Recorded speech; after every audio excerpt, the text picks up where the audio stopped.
This is the 5-minute guide to the monitor Parnaiba, a warship of the Brazilian Navy.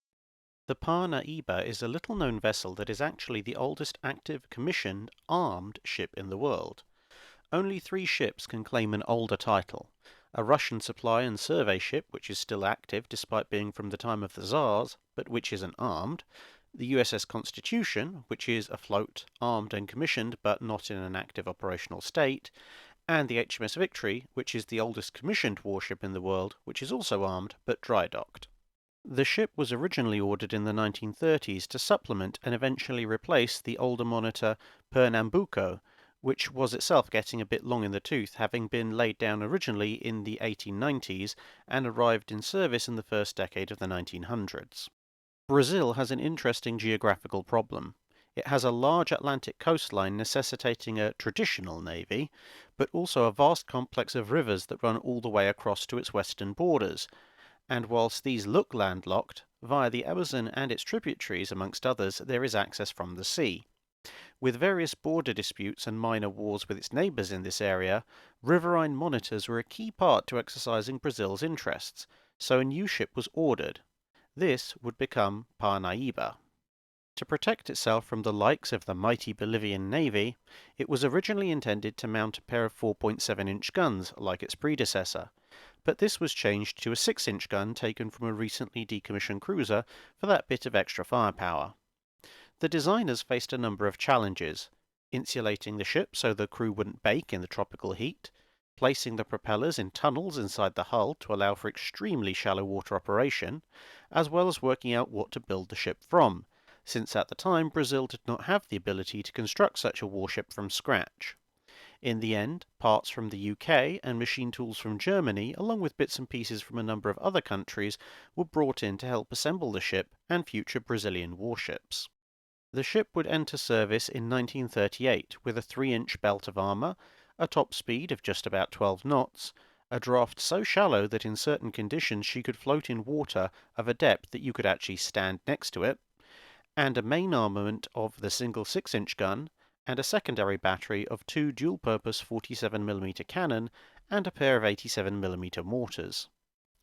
Along with another monitor, built mostly from a Victorian-era incomplete hull they'd found lying around a shipyard, the Brazilian monitor fleet now stood at 3.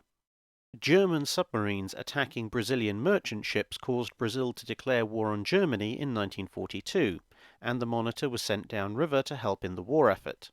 Although too slow and short-range to be an Atlantic convoy escort, she was dispatched on anti-submarine patrol, in part because of her incredibly shallow draft, which meant that torpedoes had a good chance of passing right underneath her without hitting anything. However, her raft-type design hull was not best suited for the heave and swell of the South Atlantic, and she needed repairs and strengthening after a short while at sea. The shipyard took the opportunity to replace much of the ship's armament.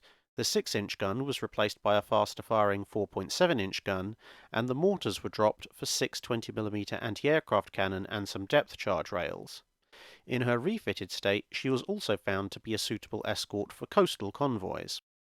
In late 1943, in amongst the regular patrols and coastal escort duties, she also escorted the brand new USS Iowa as it headed out to sea in the Caribbean, where the Parnaiba had just safely delivered a small convoy. Towards the end of the year, the ship was almost lost to an onboard fire, but after almost an hour of close-quarters firefighting, in which the threat of the flames making the fairly short jump to the magazines was an ever-present threat, the fire was successfully extinguished.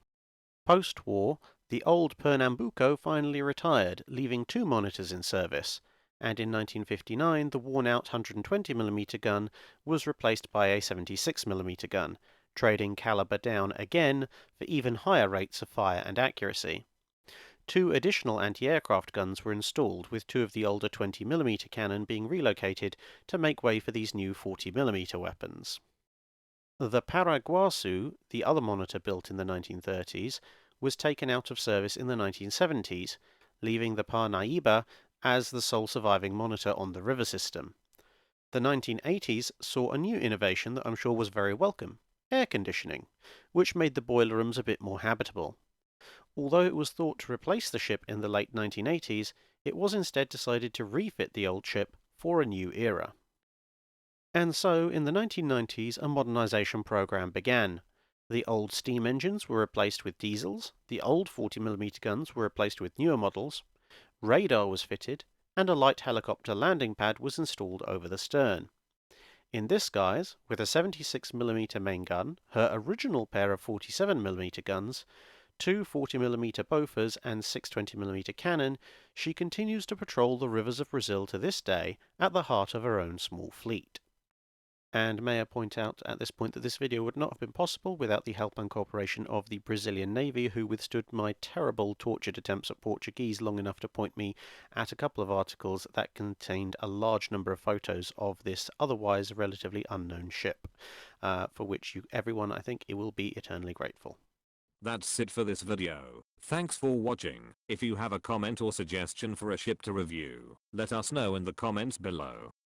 Don't forget to tag your question with Q&A if you want to leave a question for the dry dock.